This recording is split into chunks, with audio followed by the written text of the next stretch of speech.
कैसे हो आप सभी दोस्तों। आज की इस लेक्चर के अंदर हमें सीखना है थ्योरम ऑफ प्रोबेबिलिटी और हम कुछ आगे बढ़ चुके हैं। मैं आपको दिखा देता हूं हम कहां पर बढ़ चुके हैं। थ्योरम ऑफ प्रोबेबिलिटी के अंदर हमने पहले बहुत सारे क्वेश्चन भी कर लिए थे। पिछली क्लास में हमने प्रोबेबिलिटी हमने नया चैप्टर निकाला था देखो, और हमने यहाँ बातें कवर कर ली। टॉपिक टू भी कवर में अगर मैं आ जाता हूँ तो हमने मीनिंग कर लिया। Some useful term in probability, जिसमें भी इन कुछ रह गई है टर्म्स, वो मैं साथ के साथ डिस्कस करता हुआ चलूंगा। मेजर ऑफ प्रोबेबिलिटी को मेजर करना भी निकाल दिया, इसमें हमने फॉर्मूला सीखा था और इसके बेस पर हमने बहुत सारे क्वेश्चन करे थे। याद आ रहा है आपको? प्रोबेबिलिटी के फॉर्मूले पे बहुत सारे क्वेश्चन करे थे हमने। अब हम सीख रहे हैं थ्योरम ऑफ प्रोबेबिलिटी। थ्योरम सीखने के बाद हमारे 4 टॉपिक रहेगा: थ्योरम, कंडीशनल, बेस थ्योरम और ऑड्स। देखो फिर खत्म हो गया। और some important term and concept तो पढ़ा चुका हूं मैं, ये यूजफुल में ही इंक्लूड है some important term and concept.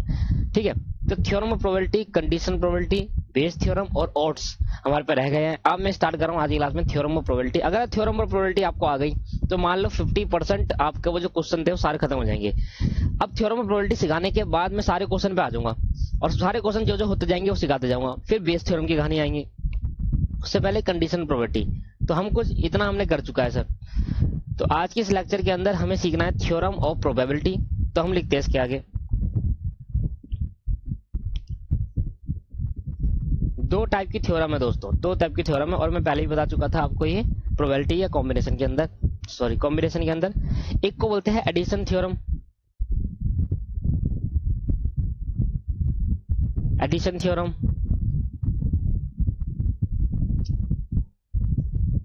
और एक होता है मल्टीप्लिकेशन थ्योरम।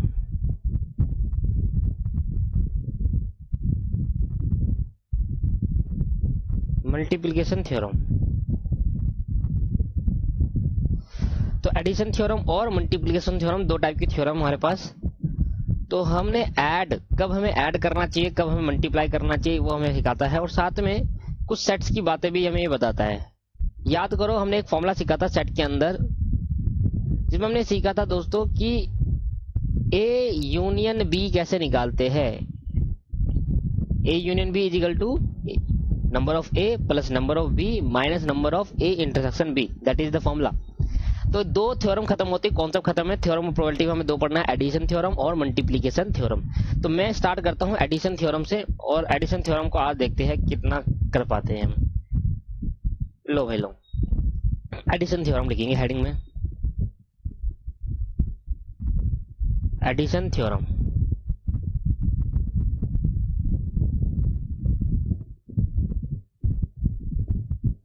तो एडिशन थ्योरम में क्या है दिखेंगे इसके अंदर, the simplest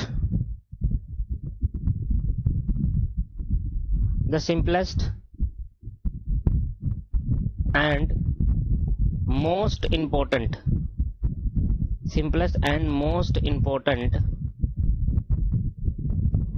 rule used in the calculation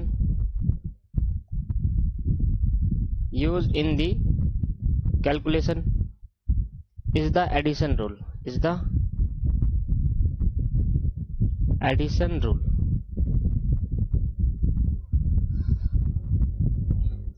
कह रहा है the simplest and most important rule use in the calculation is the addition rule. जो एडिशन रूल है, वैसे इसका मतलब कुछ नहीं होता, एडिशन मतलब ऐड करने वाली थ्योरम। तो ये एक सिंपलेस्ट है और मोस्ट इंपोर्टेंट रूल है थ्योरम का। इसके अंदर हमें 2 बातें सीखनी है। पहली बात हमें ये सीखनी है कि अगर कोई इवेंट म्यूचुअली एक्सक्लूसिव है तो उस केस के अंदर कैसे हम ऐड करेंगे। अगर कोई थ्योरम म्यूचुअली एक्सक्लूसिव नहीं है तो उस केस के अंदर कैसे ऐड करेंगे। तो केस नंबर 1 है इसके अंदर, केस नंबर 1 क्या, if two event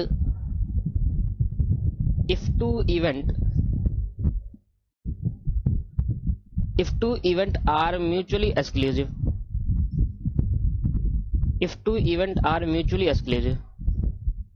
याद है मैंने आपको म्यूचुअली एक्सक्लूसिव इवेंट बताया था। ऐसा कोई भी इवेंट जिसका इंटरसेक्शन 0 आ जाता है, that is mutually exclusive event. तो ऐसा इवेंट जिसका इंटरसेक्शन क्या आ जाता है मेरे दोस्तों, 0 आ जाता है, उसको हम क्या कहते हैं, म्यूचुअली एक्सक्लूसिव इवेंट। तो अगर कोई 2 इवेंट म्यूचुअली एक्सक्लूसिव इवेंट है तो मैं ये कह सकता हूं, नाउ हम ये कह सकते हैं कि जो प्रोबेबिलिटी होगी ए इंटरसेक्शन बी की, ए इंटरसेक्शन बी की वो क्या होगी दोस्तों, 0 होगी। अगर प्रोबेबिलिटी गिवन 0 होगी, क्योंकि अगर दो म्यूचुअली एक्सक्लूसिव इवेंट है, अगर कोई भी इवेंट म्यूचुअली एक्सक्लूसिव इवेंट तब कहलाता है जब उसकी प्रोबेबिलिटी, उसका इंटरसेक्शन, दो इवेंट का इंटरसेक्शन 0 आए। तो मुझे बताओ एडिशन रूल कैसे निकालेंगे। देखो probability of A union B, वहां पर numbers of A union B होता था, अब यहाँ पर क्योंकि प्रोबेबिलिटी पढ़ रहे हैं इसलिए probability of A union B is equal to probability of A plus probability of B minus probability of A intersection B. अब जहां जहां नंबर्स ऑफ ए लिखता था वहां पर अब प्रोबेबिलिटी लग जाएगा, क्योंकि हम इधर बात सिर्फ प्रोबेबिलिटी कर रहे हैं। तो दोस्तों अब मुझे पता है, मेरे को ये गिवन नहीं है probability of A union B, मुझे प्रोबेबिलिटी ऑफ ए पता है, कुछ नहीं पता, सॉरी प्रोबेबिलिटी ऑफ बी भी नहीं पता, पर प्रोबेबिलिटी ऑफ ए इंटरसेक्शन पता है, ये 0 है, क्योंकि अगर कोई दो इवेंट आपस में म्यूचुअली एक्सक्लूसिव है तो 0 है। तो नाउ तो फिर एडिशन रूल क्या होगा, probability of A union B कैसे निकालेंगे, probability of A plus probability of B. तो यहाँ ऐसे करके आपको निकलेगा, मतलब अगर दो इवेंट आपस में म्यूचुअली एक्सक्लूसिव है तो हमें एडिशन रूल कुछ ऐसे लगाना है, ऐसे निकालनी है इसकी प्रोबेबिलिटी। क्या बात समझ में आती है आपको। अब केस नंबर 2 क्या होगा, if two event are not mutually exclusive. Case number 2 क्या होगा, if two event are not mutually exclusive. But इसके पहले इसमें एग्जांपल कराता हूं मैं, एक एग्जांपल लिखेंगे मेरे साथ। अ bag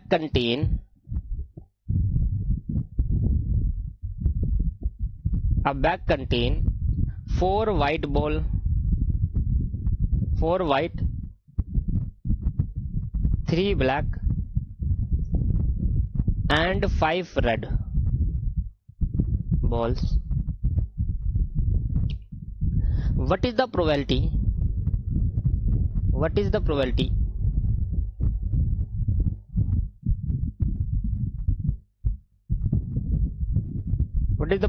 of getting a white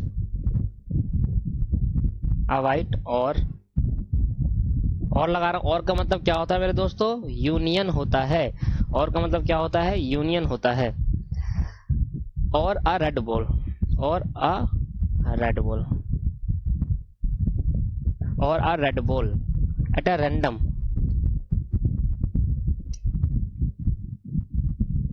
in a single drawn, in a single. अगर एक बार मैं उस कंटेन में बैग में हाथ डालता हूं तो मेरे को व्हाइट बॉल और रेड बॉल दोनों के आने के चांसेस क्या होंगे, और लगा। और जब भी और की बात आती है तो व्हाइट और रेड में क्या होगा, यूनियन होगा।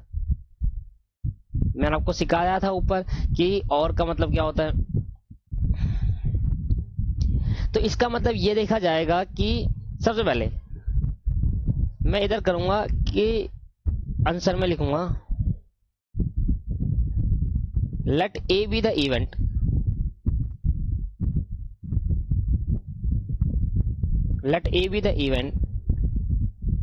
that a ball is drawn is white। मैंने कहा एक इवेंट मान लिया A, जो बॉल हम बैग में से निकाल रहे हैं वो व्हाइट हो, तो व्हाइट आने की प्रोबेबिलिटी, तो बताओ वो क्या होगा। प्रोबेबिलिटी ऑफ A निकालते डायरेक्ट, पहले तो नंबर ऑफ A भी लिख सकता हूं मैं, नंबर्स ऑफ ए भी लिख सकते हैं पहले तो, नहीं तो डायरेक्ट प्रोबेबिलिटी भी लिख सकते हैं। नंबर ऑफ ए बताओ व्हाइट बॉल कितनी है, 4, तो प्रोबेबिलिटी ऑफ ए क्या हो जाएगा, number of A divide by number of sample space. तो भैया 4 प्लस 3 7 8 9 10 11 12, तो 4/12, तो आपके पास कितना हो गया, 1/3। मतलब व्हाइट बॉल आने की प्रोबेबिलिटी कितनी है दोस्तों, 1/3 है। आगे आपसे कह रहा है कि फिर दूसरा लेट करेंगे, let B be the event that a ball is drawn. अगर बॉल निकालते हैं, बॉल इज ड्रॉन इज कौन सी बॉल बोली थी इसने, रेड बॉल इज रेड। तो भाई प्रोबेबिलिटी क्या होनी चाहिए, तो मैं डायरेक्ट प्रोबेबिलिटी निकाल देता हूं। तो प्रोबेबिलिटी ऑफ बी, मैंने कहा नंबर ऑफ बी अपॉन में number of S. Number of S तो हमारे पास कितना है, 12। और रेड बॉल कितनी है दोस्तों, रेड बॉल आपके पास है 5, तो 5/12 इज राइट आंसर। तो इसको भी पॉलिसी करना है तो इसको हम डायरेक्ट नहीं करते, इतना भी छोड़ देते हैं, 4/12। नाउ दोस्तों आप मुझे बताओ यहाँ पर म्यूचुअली एक्सक्लूसिव इवेंट पता कैसे चलेगा कि है या नहीं। आप मुझे बताओ, एक डब्बे के अंदर रेड बॉल भी है, ब्लैक बॉल भी है, निकालना एक बॉल है। ध्यान समझना, क्या एक बार हाथ डालने पे दो बॉल निकालनी है? नहीं, एक ही बॉल निकालनी है एक बार हाथ डालने पे। तो मान लो ये डब्बा है, तो इसके अंदर मैंने एक बार हाथ डाला तो एक ही बॉल निकालूंगा। क्या अभी कैसा हो सकता है कि दोनों बॉल इकट्ठी आ जाए? इंटरसेक्शन, समझना मेरी बात। इंटरसेक्शन का मतलब क्या है? A intersection B. क्या यहाँ पर ए कभी इंटरसेक्शन हो सकता है बी के साथ? बताओ दोस्तों, ए इंटरसेक्शन बी हो सकता है? ए इंटरसेक्शन बी का मतलब common, common in the sense कि एक बार हाथ डालूं तो मेरी रेड भी निकल जाए और मेरी ब्लैक भी निकल जाए, तभी तो दोनों कॉमन आ जाएगा, मतलब दोनों इकट्ठे आ जाए। तो कॉमन पार्ट कभी नहीं हो सकता। एक रेड है एक ब्लैक है, तो रेड और ब्लैक में कब से कॉमन होने लग गया? तो कॉमन पार्ट कभी नहीं हो सकता, इसलिए ये म्यूचुअली एक्सक्लूसिव इवेंट हो गया। ए इंटरसेक्शन बी कभी भी नहीं आएगा इस केस के अंदर, क्योंकि एक रेड बॉल है दोस्तों, एक ब्लैक बॉल है, तो रेड और बॉल में ब्लैक बॉल में कभी भी कॉमन नहीं हो सकता। और निकालनी एक बॉल है। चलो दो बॉल निकालनी होती तो मैं कहता भाई दो रेड आ गई तो कॉमन निकल गया भाई, दो रेड आ गई, पर रेड और ब्लैक निकालनी एक ही बॉल है, और रेड और ब्लैक में कभी भी क्या नहीं हो सकता? कॉमन नहीं हो सकता। तो मैंने कहा इधर probability of A intersection B क्या होगा? 0 हो जाएगा। क्यों? कॉमन कभी आ नहीं सकता, क्योंकि एक ब्लैक है एक रेड है, तो ब्लैक और रेड में कभी कॉमन हो सकता है? नहीं हो सकता दोस्तों। 4 ब्लैक बॉल और 5 रेड बॉल है, इसका मतलब 5 और 4 में कभी कॉमन नहीं आएगा ब्लैक और रेड में। तो मैंने कहा now probability of getting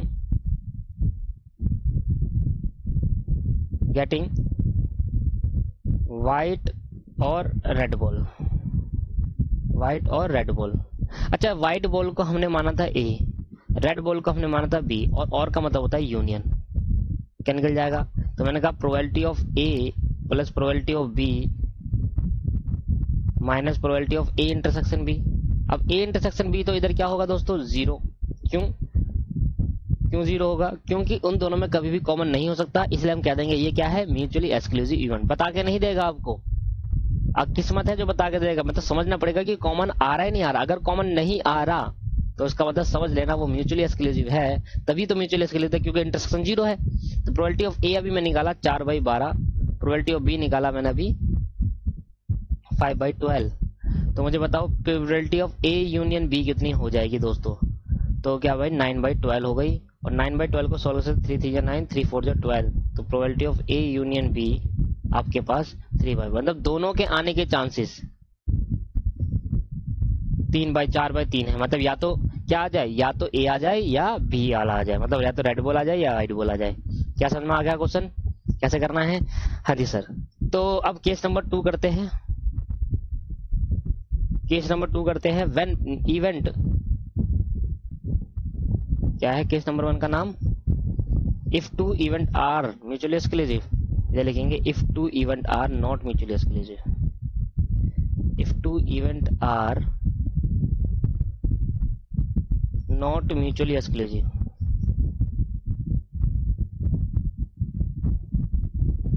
if 2 event are not mutually exclusive,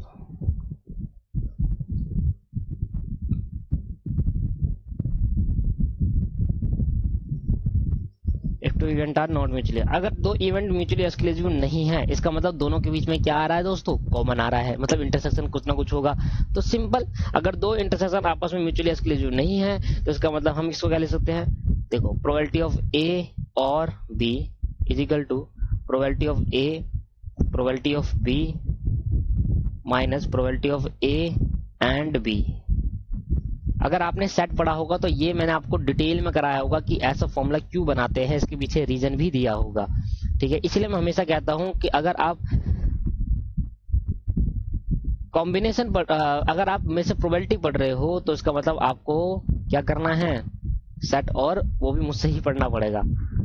probability of A probability of B, और एंड में हम क्या लगाते हैं दोस्तों? इंटरसेक्शन। और ये मैं आपको इसी वाले प्रोबेबिलिटी चैप्टर में आपको बता चुका। क्या बात समझ में आ गई? बस ये रूल लगेगा। अगर मैं कह रहा हूं वो दो इवेंट म्यूचुअली एक्सक्लूसिव नहीं है तो उसका मतलब क्या निकल गया? मतलब क्या है उसका? रीजन क्या है? इसका मतलब है उन दोनों के बीच में कहीं ना कहीं कॉमन पार्ट जरूर होगा, कहीं ना कहीं दोस्तों कॉमन पार्ट जरूर होगा, इस वजह से उनमें म्यूचुअली एक्सक्लूसिव नहीं है। ठीक है मेरे दोस्तों, क्या समझ में आती है? चलो, इससे पहले मुझे एक कराना पड़ेगा, एक इवेंट जिसका नाम है इंडिपेंडेंट इवेंट। इंडिपेंडेंट इवेंट, अब इंडिपेंडेंट इवेंट क्या होते हैं, ये इंडिपेंडेंट इवेंट मुझे आपको यहाँ पर कराना पड़ेगा, नहीं तो ये वाले पॉइंट आपको समझ नहीं आएगा। इंडिपेंडेंट इवेंट करते हैं, तो भैया इंडिपेंडेंट इवेंट क्या होता है? व्हेन टू इवेंट इंडिपेंडेंट मतलब ए और बी आपस में डिपेंड नहीं है, मतलब ए के होने पर बी को कोई फर्क नहीं पड़ने वाला और बी के होने पर ए को कोई फर्क नहीं पड़ने वाला, that is called independent event. अगर दो इवेंट आपस में इंडिपेंडेंट है, if when two event are independent when two events are independent, the probability of both occurring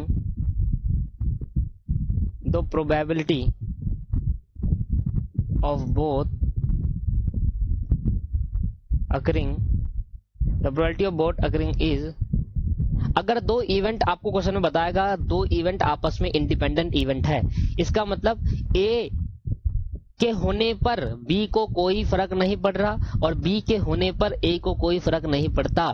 ठीक है मेरे दोस्तों, that is called independent event. But conditional probability कुछ अलग कहती है। कंडीशनल प्रोबेबिलिटी में आगे कंसेप्ट नेक्स्ट हमारा कॉन्सेप्ट है कंडीशनल प्रोबेबिलिटी होगी, वहां देखना जब ए हो जाएगा तब बी की बात करेंगे, वहां पर अलग कॉन्सेप्ट रहता है। मैं आपको बहुत अच्छे डिटेल में समझाऊंगा कंडीशनल प्रोबेबिलिटी। तो मैंने कहा अगर कोई भी दो इवेंट इंडिपेंडेंट है, आपस में डिपेंड नहीं है, इसका मतलब उनका जो इंटरसेक्शन होगा probability of A and B, probability of A and B, वो होगा probability of A multiply by probability of B. मतलब उनका जो इंटरसेक्शन होगा दोस्तों वो आपस प्रोबेबिलिटी ऑफ ए और multiply by probability of B के मल्टीपल के इक्वल होगा।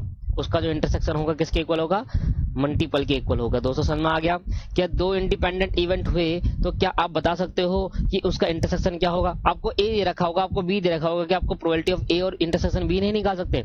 सर निकाल सकते हैं हम, क्योंकि अगर क्वेश्चन बताएगा तभी इंडिपेंडेंट इवेंट हुआ तो probability of A intersection B निकाला जा सकता है probability of A into B को मल्टीपल करके। क्या बात समझ में आ गई यहाँ पर?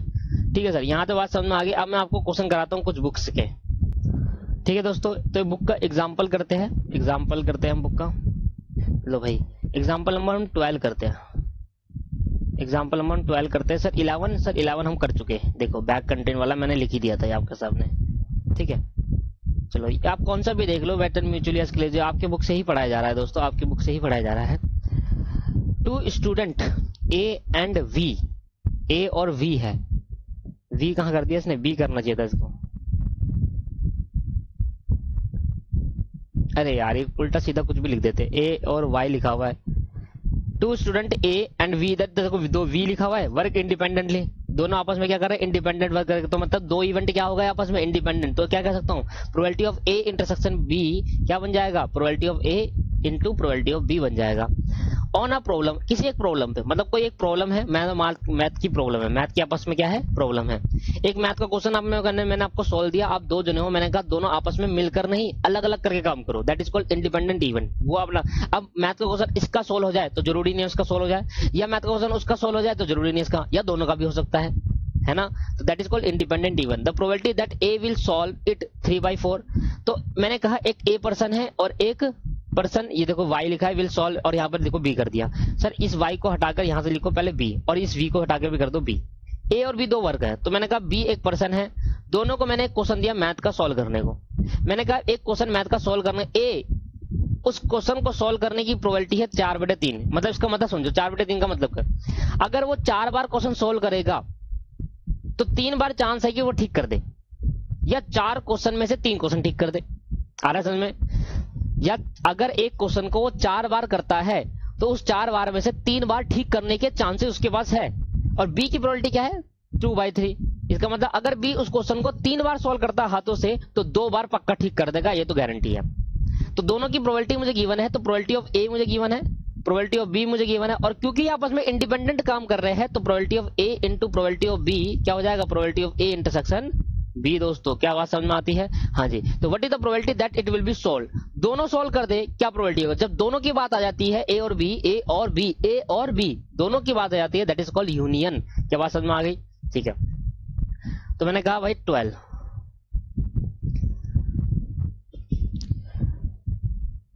क्या था इसका आपके पास, सीधा लिख देंगे probability that A will solve the problem. Probability that A will solve the problem. Solve the problem. ये आपको पहले से गिवन है, इसको मैंने मान लिया probability of A. Probability of A. क्या चांस है? 3/4। 4 में से 4 बार अगर करेगा उस क्वेश्चन को, या 4 क्वेश्चन में से 3 क्वेश्चन ठीक कर लेगा, या 4 बार अगर एक क्वेश्चन करता है तो 3 बार पक्का ठीक करने के चांसेस उसके पास है। Probability that B will solve the problem. Probability that B will solve the problem, और बी के सॉल्व करने की प्रोबेबिलिटी क्या है? 2/3। तो क्योंकि A and B work independently, A and B work independently, तो ये हमें क्या बताने की कोशिश कर रहा है? ये हमें बताने की कोशिश कर रहा है कि A और B इंडिपेंडेंट इवेंट है। तो मैंने कहा probability of A intersection B आ जाएगा। फिर क्या? Probability of A into probability of B। तो भाई क्या हो जाएगा? देखो 3/4 इंटू 2/3। सॉल्व कर लेंगे सर। 3 2 6 और 4 3 12, तो 1/2 आ गया इसका तो आंसर। तो नाउ प्रोबेबिलिटी निकालनी है। प्रोबेबिलिटी, नाउ प्रोबेबिलिटी निकालनी है आपके पास। एक मिनट, नाउ प्रोबेबिलिटी निकालनी है। किस चीज की निकालनी है प्रोबेबिलिटी? अरे क्वेश्चन नहीं मिल रहा, रुक जाओ भाई। That the problem will be solved. Probability that the problem will be solve, दोनों में से कोई भी एक प्रॉब्लम सॉल्व कर दे, ए कर दे या बी कर दे, प्रॉब्लम विल बी सॉल्व। तो मैंने कहा क्या निकालना है? दोनों में की बात आ रही है, तो प्रोबेबिलिटी ऑफ ए और बी। तो probability of A plus probability of B minus probability of A intersection B. अब क्योंकि यहाँ पर कॉमन पार्ट निकलना नहीं निकलना मुझे बताओ। हाँ सर, एक बंदा वो क्वेश्चन भी सॉल्व कर सकता है, ये वाला बंदा वो, तो कॉमन पार्ट वो क्वेश्चन है, that is called mutually exclusive. ये म्यूचुअली एक्सक्लूसिव नहीं है। म्यूचुअल एक्सक्लूसिव होता तो दोनों अलग अलग क्वेश्चन सॉल्व कर रहे होते, तब म्यूचुअल एक्सक्लूसिव होता। क्योंकि ये इधर करेगा, ये इधर करेगा, तो ये आपस में मैच करेगा ही नहीं, क्योंकि क्वेश्चन ही एक है, तो कॉमन पार्ट एक है। तो मैंने कहा भाई A probability of A union B क्या निकलेगा? ए क्या है आपके पास? 3/4, बी क्या है? 2/3, और ये क्या है? 1/2। एलसीएम ले लेंगे दोस्तों। 24 एलसीएम ले लिया मैंने। 4 6 जा 6 3 जा 18, 3 8 जा 16 माइनस 12 और 12 आ गया आपके पास। सॉल्व कर लेते हैं इसको। 18 plus 16 minus 12 that is 22 divide by 24। तो 11 2 11 जा और 2 12 जा। आपका आंसर आ गया P probability of A union B 11/12। मेरी एक आदत रही है शुरू से, जब भी कोई आंसर निकलेगा तो मैं उसको डब्बे में बंद करूंगा। ऐसा फायदा ये होता है कि जो टीचर होता है उसको सामने नजर आ जाता है कि वो सॉल्व कर ले। तो इसको अल्टरनेटिव ये भी है, अल्टरनेटिव ये भी, अल्टरनेटिव ये भी है। ये कोई फालतू की चीज है, बस आप इधर देखो मल्टीप्लिकेशन, मतलब आप पढ़ सकते हो एक बार। वो कह रहा है कि देखो अगर A the probability that X will solve it, X ले लिया, अब ए बी की जगह एक्स सॉल्व कर लेगा और वाई फेल हो जाएगा। तो अगर एक्स सॉल्व कर दिया तो 1 प्रोबेबिलिटी होती है सबकी। अगर एक्स के सॉल्व करने के 3/4 है तो वाई की फेल होने की प्रोबेबिलिटी कितनी हो गई? 1/4।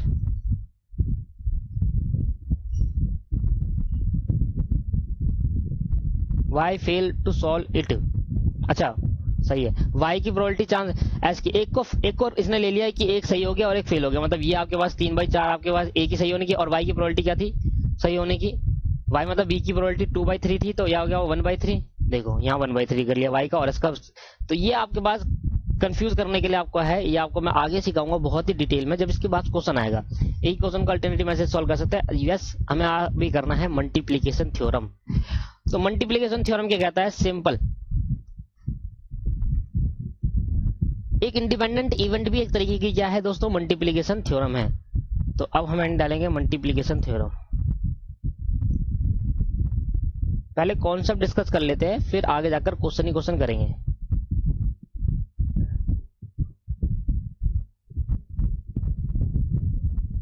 मल्टीप्लिकेशन थ्योरम क्या कहता है दोस्तों? तो दोस्तों multiplication theorem same independent event ही होता है, और मैं आपको पहले समझा चुका हूं, बस लिखने का एक बार दोबारा लिख देता हूं। यहाँ पर केस नंबर इधर 2 होते हैं।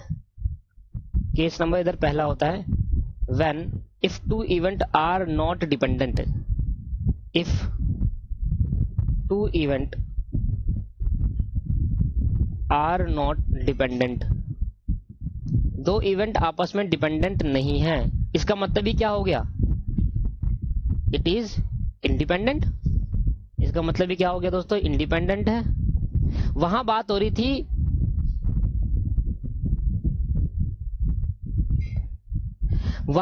थी कि दो इवेंट आपस में म्यूचुअली एक्सक्लूसिव है या नहीं है, और यहां मल्टीप्लिकेशन थ्योरम में बात होती है दो इवेंट आपस में डिपेंडेंट है या नहीं है। ठीक है, तो अगर दो इवेंट आपस में डिपेंडेंट नहीं है मेरे दोस्तों, तो इसका मतलब ही यही हो गया कि दो इवेंट आपस में इंडिपेंडेंट है, और आपस में अगर इंडिपेंडेंट है तो हम इसमें क्या लिखेंगे, हम लिखेंगे जो probability of A intersection B किसके बराबर होगा दोस्तों, probability of A into probability of B. क्या बात समझ में आ रही है? एडिशन थ्योरम में क्या देखा जाता है कि दो इवेंट आपस में म्यूचुअली एक्सक्लूसिव है या नहीं, दो इवेंट आपस में म्यूचुअली एक्सक्लूसिव है या नहीं। अगर म्यूचुअली एक्सक्लूसिव है तो एडिशन थ्योरम लगेगी, नहीं है तब भी एडिशन थ्योरम लगेगी, और फॉर्मूला प्रयोग करा।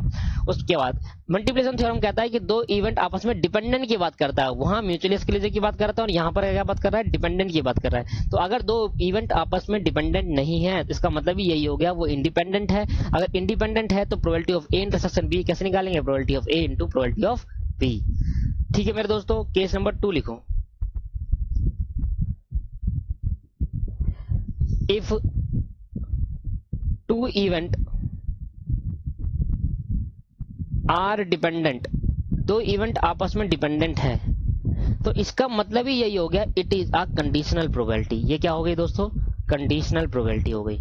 कंडीशनल प्रोबेबिलिटी अलग से नहीं दे रखा, आपकी बुक में कंडीशनल प्रोबेबिलिटी अलग से नहीं लिखा, बस ये लिखा है if two event are dependent. मैं आपको दिखाता हूं, और वो जो डिपेंडेंट, जब दो इवेंट आपस में डिपेंडेंट होते हैं तो वहीं पर उसका मतलब ये हो जाता है कंडीशनल प्रोबेबिलिटी अप्लाई होगी। अब जब मैं आगे आपको कंडीशनल प्रोबेबिलिटी सिखाऊंगा तो मैं आपको बताऊंगा कि दो इवेंट आपस में क्या होगा।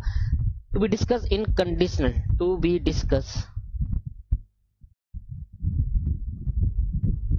इन the concept of conditional probability, to be discussed in the concept of conditional probability, to be discussed in the concept of conditional probability। बस ये बात ध्यान रखना, कंडीशनल प्रोबेबिलिटी कहां पर आती है, मल्टीप्लिकेशन थ्योरम के अंदर आती है। मल्टीप्लिकेशन थ्योरम के अंदर दो आपके पास केस होते हैं कि अगर दो इवेंट आपस में इंडिपेंडेंट है या मतलब डिपेंडेंट नहीं है, इसका मतलब वो इंडिपेंडेंट है, तो probability of A intersection B बराबर होगा probability of A into probability of B. अगर दो इवेंट आपस में डिपेंडेंट है तो उसका मतलब ही यही होगा कि वहां पर लगेगी कंडीशनल प्रोबेबिलिटी, और जब मैं कंडीशनल प्रोबेबिलिटी आपको बताऊंगा तो वहां पर डिटेल बता दूंगा डिपेंडेंट का मतलब क्या होता है। ठीक है मेरे दोस्तों, चलो तो ये डिपेंडेंट का मतलब मुझे बताना रह गया, पर कंडीशनल प्रोबेबिलिटी जब आपको बताऊंगा तब आपको बेहतरीन समझ में आएगा दोस्तों कि what is the meaning of dependent. तो डिपेंडेंट का मतलब क्या हो गया, ठीक है। तो अभी कहते हैं इंडिपेंडेंट इवेंट। इंडिपेंडेंट इवेंट क्या कहता है, जब दो इवेंट आपस में डिपेंड नहीं है, इंडिपेंडेंट है, इसका मतलब probability of A intersection B, probability of A multiply probability of B का मल्टीपल होगा। तो अब एग्जाम्पल नंबर हम जो देखेंगे वो एग्जाम्पल नंबर 13 देखो, यहाँ पर ये हो गया, और आपको कंडीशनल प्रोबेबिलिटी देखो, ये देखिए, ये देखो आपकी बुक में क्या लिखा हुआ है, when event are dependent, तो event are dependent the probability is conditional। अलग से नहीं दे रखा, कैसे कंसेप्ट अलग से आना चाहिए था। हमने जब 11 12 में पढ़ा था प्रोबेबिलिटी, तो वहां पर कंडीशनल प्रोबेबिलिटी अलग से बताया था, मेन कॉन्सेप्ट था उसका, है ना। यहाँ पर नहीं बोला, यहाँ इंडिपेंडेंट, और होना भी यही चाहिए। आपकी बुक में बिल्कुल ठीक लिखा, 12th में अलग से वहां बताते नहीं थे mutually exclusive. Mutually exclusive 12th के अंदर ऐसा नहीं बताते म्यूचुअली डिपेंडेंट, बट ये वाली बुक आपकी बिल्कुल परफेक्ट में है। तो कंडीशनल प्रोबेबिलिटी में आपको मैं ढंग से बताऊंगा, फिर जाकर हम ये क्वेश्चन कर पाएंगे दोस्तों, मजा आ जाएगा आपको क्वेश्चन करने में। ठीक है मेरे दोस्त, तो अभी हम 13-14 एग्जांपल कर रहे हैं। 13-14 एग्जांपल देखें। In two coin toss of a fair coin, दो कॉइन उछालते हैं, what is the chance of head in both side, दोनों साइड हेड आने के क्या चांसेस होंगे। मतलब if in two toss of a fair coin, एक कॉइन को दो बार उछालेंगे तो दोनों पे हेड आने के चांसेस क्या होंगे। मेरे को बताओ, एक कॉइन को जब दो बार उछालेंगे तो सैंपल स्पेस बनेंगे head head, head tail, tail head और टेल टेल, ये सैंपल स्पेस बनने को तैयार है। तो बताओ दोस्तों, ऐसा नहीं, इसको हम ऐसे कर सकते हैं। देखो हम डायरेक्ट भी कर सकते हैं। 2 हेड आने के चांसेस कितने हैं? 2 हेड आने के चांसेस आपके पास क्या हो गए? 1/4 हो गया। देखो सीधा ही आंसर निकल जाएगा आपके पास 1/4। यहाँ आपका इक्वल है, ये माइनस नहीं है दोस्तों, इक्वल है, 1/4 आ गया। बट सर क्योंकि हम इसको इंडिपेंडेंट तरीके से करना है तो मैं आपको देखो इंडिपेंडेंट तरीके से बताता हूँ।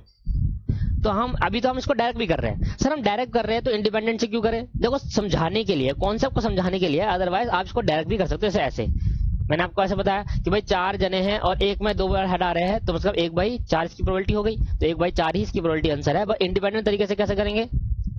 Example number 13, if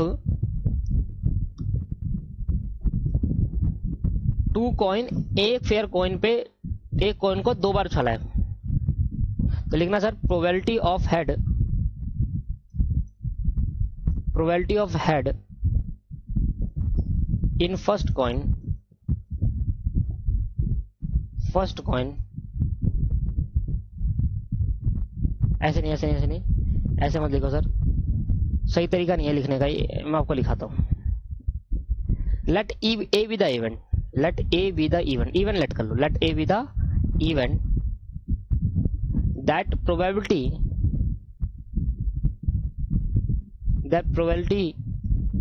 of getting head in first toss of coin, first toss of coin. आप मुझे बताओ मेरे दोस्तों एक बात, अगर मैं एक बार कॉइन को छालता हूं, एक कॉइन को 2 बार छालना है, अगर मैं पहली बार कॉइन को छालूंगा तो क्या आने के चांसेस है? एक बार कॉइन को छालने के बाद या तो हेड आएगा या टेल आएगा। अगर एक बार आप कॉइन छालते हो या हेड आएगा टेल आएगा, तो हमारे को बताओ कि प्रोबेबिलिटी ऑफ ए क्या हो जाएगी, इवेंट ए। तो हमने कहा 1/2 हो जाएगी। हेड आने के चांसेस कितने होंगे? एक बार कॉइन छालने पे हेड आने के चांसेस 1/2 हो जाएंगे। Same procedure, let B be the event, B be the event that probability of getting head in second toss, in second toss of coin। अब मैं दूसरी बार कॉइन उछाल रहा हूं, तो क्या पहली बार कॉइन उछालना और दूसरी बार कॉइन उछालना आपस में डिपेंड हो रहा है क्या? आपस में अगर मैं ये कॉइन उछालूंगा तभी ये उछाल पाऊंगा, या पहले ये कॉइन उछालूंगा तभी ये उछाल पाऊंगा? नहीं भाई। तो इसका मतलब क्या है? इसका मतलब क्या है दोस्तों कि भैया प्रोबेबिलिटी ऑफ बी क्या हो जाएगा? 1/2। पहले एक कॉइन उछाल लिया, फिर दूसरा कॉइन उछाल लिया, ठीक है, तो प्रोबेबिलिटी ऑफ 1/2। सेम इसकी भी, हेड दूसरे बार सेकंड बार टॉस उछालने के बाद प्रोबेबिलिटी क्या होगी? 1/2 होगी। कहीं कंडीशन नहीं लगा रहा, कहीं कंडीशनल नहीं लगा रहा कि भाई पहले आपको फर्स्ट कॉल उछालना है फिर उसके बाद सेकंड वाला उछालना है। कोई भी उछाल लो, कोई फर्क नहीं पड़ रहा। एक कॉइन है, कैसे भी उछाल लो, पहली बार उछाल लो, पहला लिख लो, सेकंड बार उछालो, सेकंड। कंडीशन जब आपको समझाऊंगा तब आपको डिटेल में समझ आएगा ना हो, क्योंकि आपस में इंडिपेंडेंट है। पहले बार उछालने पर और दूसरी बार उछालने में कहीं पर कंडीशन नहीं लग रही, कहीं पर डिपेंड नहीं हो रहे, क्योंकि इंडिपेंडेंट है। इसलिए probability of A intersection B क्या हो जाएगा दोस्तों? Probability of A into probability of B क्या हो जाएगा दोस्त? 1/2 इंटू 1/2 इजिकल टू 1/4। पर इसको हम कैसे भी कर सकते थे? इसको हम सिंपल तरीके से भी कर सकते थे। कैसे? मैंने कहा अल्टरनेटिव मेथड क्या होगा, मैंने आपको जो सिखाया alternative.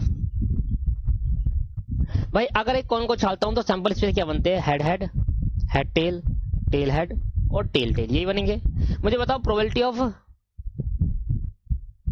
Getting head in both side, getting head in both, दोनों में हेड आने की प्रोबेबिलिटी क्या होगी? सीधा ही भाई एक आ रहा है चांस और टोटल आपके पास 4 है। देखो 1/4 आ गया डायरेक्ट। तो मैं वहां पर आपको सिखा रहा हूं कि इन्होंने यहाँ पर इस क्वेश्चन को इसलिए लिखा है यहाँ पर क्योंकि ये आपको बता सके कि इंडिपेंडेंट थ्योरम कैसे लगती है, मल्टीप्लिकेशन थ्योरम कैसे लगती है।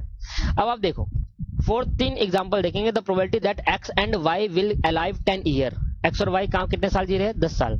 हेंस 0.5 और 0.8 है, मतलब एक्स को 10 साल जीने की प्रोबेबिलिटी क्या है? 0.5 और वाई की 10 साल जीने की प्रोबेबिलिटी है 80%। 0.8 का मतलब क्या हो गया? 80%।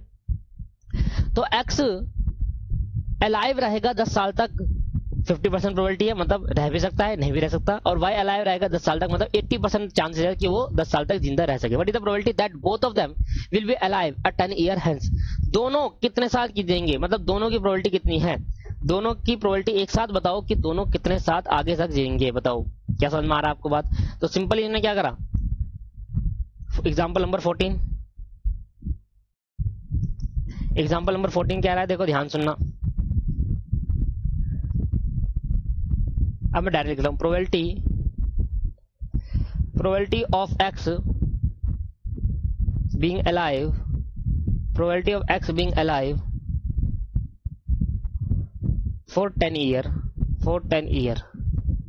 तो मैंने कहा प्रोबेबिलिटी ऑफ ए मान लेते हैं इसको इवेंट। तो 10 साल तक जीने की प्रोबेबिलिटी क्या, 0.5, दैट इज 50%। 5/100 कर दूं, इसको देखते हैं 0.5। और probability of Y being alive for 10 year, और वाई के आने के चांस कितने हैं, अच्छा एक्स मान लेते हैं, probability of X and probability of Y. ये क्या हो जाएगा सर, ये आपके पास 80% है, दैट इज 0.8। तो बताओ दोनों के यानी कि probability of both alive, probability P for probability bracket for of both alive for 10 year. तो मतलब जब बात बोथ की आई तो मतलब क्या होगा, एक पर्सन है ए, एक पर्सन एक्स पर्सन है, एक वाई है, ये भी आगे 10 साल तक जिएगा और ये भी 10 साल तक जीना है, दोनों इसके 80% चांस है, इसके 50% चांस है, तो दोनों साथ से रहे तो 10 साल ही है कॉमन पार्ट, ठीक है। तो आपके पास probability of A into probability of B हो जाएगा। तो बता दो प्रोबेबिलिटी ऑफ ए कितना हो जाएगा, 0.5, प्रोबेबिलिटी ऑफ बी क्या हो जाएगा 0.8। अब देखो सॉल्व कर देंगे सर, तो ये आपके पास आएगा 0.4, ठीक है। 0.5 इंटू 0.8 0.4, तो मुझे मिल गया probability of A intersection B. और आंसर को मैं डब्बे में बंद कर देता हूँ, हर बार अलग से चमकता है कि ये मेरा आंसर है, ठीक है भाई। अब यहाँ पर 14 एग्जाम्पल कर लिया हमने, 14 के बाद आप नहीं कर पाओगे अभी, ये आप होमवर्क में करके लाइक ट्राई करना, होमवर्क में होमवर्क दे रहा हूँ मैं, होमवर्क में ट्राई करें आप। अरे ये तो हो जाएगा सर, ये आप तो खुद ही करोगे होमवर्क में। अब देखो, अ ball is drawn at a random from a book 6 and white 4 ball. मैं आपको करा देता हूँ यहीं पर, देखो 6 रेड बॉल है, रेड कितनी है 6, व्हाइट कितनी है 4, ब्लू कितनी है 5, तो 6 4 10 और 15 बॉल होगी टोटल। तो मुझे बताओ रेड आने के चांसेस कितने हैं। पहला, रेड आने के चांसेस क्या हो गए 6/15, व्हाइट आने के चांसेस कितने हैं 4/15, और ब्लू आने के चांसेस कितने हैं 5/15। नॉट रेड आने के चांसेस कितने हैं, नॉट रेड का मतलब क्या हो गया कॉम्प्लीमेंट, नॉट रेड का मतलब क्या हो गया दोस्तों कॉम्प्लीमेंट। अगर मैंने इसको प्रोबेबिलिटी ऑफ ए माना है, इसको प्रोबेबिलिटी ऑफ बी माना है और इसको प्रोबेबिलिटी ऑफ सी माना है, तो प्रोबेबिलिटी ऑफ नॉट रेड आने के चांसेस कितना है, तो प्रोबेबिलिटी ऑफ ए कॉम्प्लीमेंट को एस डैश भी ले सकते हैं और सी भी बना सकते हैं कॉम्प्लीमेंट। क्या होगा 1 में से प्रोबेबिलिटी ऑफ ए माइनस कर देंगे, सिखाया था आपको मैंने। कॉम्प्लीमेंट कैसे निकालते हैं दोस्तों, 1 में से प्रोबेबिलिटी ऑफ ए माइनस कर देंगे, तो कॉम्प्लीमेंट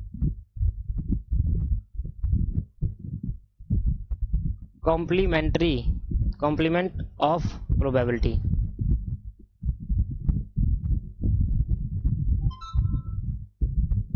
तो बता दो प्रोबेबिलिटी ऑफ ए का कॉम्प्लीमेंट सी फॉर कॉम्प्लीमेंट हो जाता है, यस डैश कर लेते हैं कॉम्प्लीमेंट। कैसे निकालेंगे, टोटल प्रोबेबिलिटी 1 होती है, 1 में से प्रोबेबिलिटी ऑफ ए हटा दो, क्योंकि इधर उधर तो क्या था सर, उधर सेट मैंने गिवन था, जब मैंने आपको पहले एग्जांपल समझाया था कॉम्प्लीमेंट्री इवेंट, तो वहां पे मैंने सेट दिया था। तो आप यूनिवर्सल, इधर यूनिवर्सल क्या है, सम ऑफ द प्रोबेबिलिटी क्या होती है हमेशा 1 होती है, तो 1 इज अ यूनिवर्सल। कितने भी प्रोबेबिलिटी का सम कर लो 1 से बराबर बड़ा नहीं हो सकता, तो 1 इज अ यूनिवर्सल, यूनिवर्सल में प्रोबेबिलिटी ऑफ ए हटा दो तो क्या आ जाएगा प्रोबेबिलिटी ऑफ ए कॉम्प्लीमेंट। के बाद समझ में आती है। तो मैंने कहा बताओ प्रोबेबिलिटी ऑफ ए क्या निकलती है 1/6/15, तो यहाँ प्रोबेबिलिटी आ जाएगा। और रेड और व्हाइट मतलब यूनियन आ गया, तो ये ए माना था और ये व्हाइट को क्या माना बी माना, तो ए यूनियन बी निकाल दोगे। क्या बात समझ में आ रही है, देखो 6/15, 4/15, 5/15, और देखो 9/15 कैसा आया 1 - 6/15 दैट इज 9/15, आ रहा है समझ में। और दोनों का प्रोबेबिलिटी क्या होगा, प्रोबेबिलिटी ऑफ ए और प्रोबेबिलिटी ऑफ बी। अच्छा यूनियन निकालना है ना, तो यूनियन निकालना है तो क्या करेगा, probability of A union B का फॉर्म लगा देंगे, probability of A plus probability of B और plus probability of minus probability of A intersection B. तो प्रोबेबिलिटी ऑफ ए दे रखा है 6/15, प्रोबेबिलिटी ऑफ बी क्या दे रखा है 4/15, और इंटरसेक्शन मुझे गिवन है तो 0 मानेंगे। अगर 0 इसका मतलब क्या है म्यूचुअली एक्सक्लूसिव है, तो क्या होगा 10/15 होगा। बात समझ में आ गई आपको। तो एग्जाम्पल नंबर क्या इसमें कर लिया हमने, एग्जाम्पल नंबर हमने कौन सा ये एग्जाम्पल दोस्तों कर लोगे ना, तो सिंपल है, एग्जाम्पल नंबर 17 लिख लो, डन इन बुक। आप मत लिखो डन इन बुक, क्यों मैं इसलिए लिखता हूं कि मेरे को याद रहे कि मैंने बुक में करा दिया है, बुक में हमने कर लिया इसको। आपको उतारना है। जैसे मैं आपको सिखा रहा हूँ ना ये वाला तरीका, सेम ऐसे तरीके से उतारो। एक ये उतारो, लास्ट वाला, तो ये फोर्थ पार्ट हो गया। ये डायरेक्ट निकाल सकते हो। पहले इवेंट मान लो, let A be the event, a ball is drawn is red, the probability of red क्या होगी, probability of A is equal to 6/15। Same as it is white के लिए, same as it is blue के लिए। Not red के लिए क्या होगा, सीधा लिखना not red, probability of not red क्या होगा 1 माइनस प्रोबेबिलिटी ऑफ रेड, तो माइनस कर देंगे 1 माइनस 6/15 तो आ जाएगा। और लास्ट वाले के लिए ये अप्लाई कर देना। आपको समझ में आ गया आपको? तो भाई बेस थ्योरम चालू हो गया, और बेस थ्योरम चालू होने से पहले मैं आपको क्या कराऊंगा, बेस थ्योरम सबसे आसान है और सबसे मतलब मजा आ जाता है बेस थ्योरम सीखने का। मतलब इसमें पता चलता है कि हाँ यार सही में मतलब मजा ही आ रहा है। तो दोस्तों आज की क्लास में इतना ही करेंगे, बट उससे पहले मैं आपको कुछ होमवर्क दूंगा। ध्यान सुनना, मैं होमवर्क क्या क्या दूंगा आपको। देखो आपको ना क्वेश्चन के अंदर, एमसीक्यू के अंदर कुछ ऐसे क्वेश्चन मिलेंगे, मैं आपको दिखाता हूँ। एक ऐसे क्वेश्चन मिलेंगे सर, तो ये क्वेश्चन आपको ट्राई कर देखो। ये क्वेश्चन ये नहीं कर पाओगे सर, ये क्वेश्चन मिलेंगे। तो आते पहले ये वाले क्वेश्चन कराऊंगा नेक्स्ट क्लास में, क्यों हाथ क्या हो जाए तो सही रहता है, बाद में कौन इतना झंझट पालेगा, है ना। हाथ क्या कर लेंगे, जैसे अभी मैंने कॉन्सेप्ट डिस्कस कर, देखो ये अलग 30 होमवर्क में गया है, 36 क्वेश्चन होमवर्क में रहेगा। ये आपके पास 37 क्वेश्चन होमवर्क में रहेगा। इंडिपेंडेंट कह रहा है, ठीक है। और आपके पास जो भी ऐसा क्वेश्चन मिले आपको, देखो अभी कराया 39 होमवर्क में रहेगा। ये आपको 40 होमवर्क में रहेगा, 38 होमवर्क में, 35 होमवर्क में, 33, 34 होमवर्क में। नहीं करना, आप ट्राई करना, मैं बोल नहीं रहा कि आपको करना ही है होमवर्क में। होमवर्क अगली क्लास में यही कराऊंगा मैं सबसे पहले। होमवर्क देखो ऐसे करके, तो यहाँ पर बहुत सारे क्वेश्चन निकल कर आएंगे, जैसे कि ये रहा होमवर्क। तो ये आपके पास ऐसे क्वेश्चन निकल के आएंगे, तो इसको आपको करना है दोस्तों। जैसे कि ये 87 सारे मिक्स कर रखे हैं यहाँ पर, कहीं भी कुछ दे रखा है। चलो भाई आज की क्लास के लिए इतना करता है, बाकी आप देख रहे हैं 98 भी दिख गया मुझे, देखो ये रहा होमवर्क। तो नेक्स्ट क्लास में देखते हैं। पहले तो नेक्स्ट क्लास में इसके बेस पर मल्टीप्लिकेशन थ्योरम और उसमें थ्योरम पे पहले तो बहुत सारे क्वेश्चन कर लेंगे, जितने क्वेश्चन खत्म हो सकते हैं सारे खत्म कर देंगे। अब आपका लास्ट चार्ट रह गया, क्योंकि ऑड्स और बेस थ्योरम के ज्यादा क्वेश्चन है, मतलब सारे क्वेश्चन मल्टीप्लिकेशन थ्योरम और एडिशन थ्योरम के ही है। जितने भी क्वेश्चन चाहे वो वैल्यू बेस्ड, चाहे वो स्टेटमेंट वाइज हो, चाहे वो डायरेक्ट हो, तो वो करते हैं अगली क्लास के अंदर। और आज क्लास को यही समाप्त करते हैं। धन्यवाद मेरे दोस्तों, थैंक यू।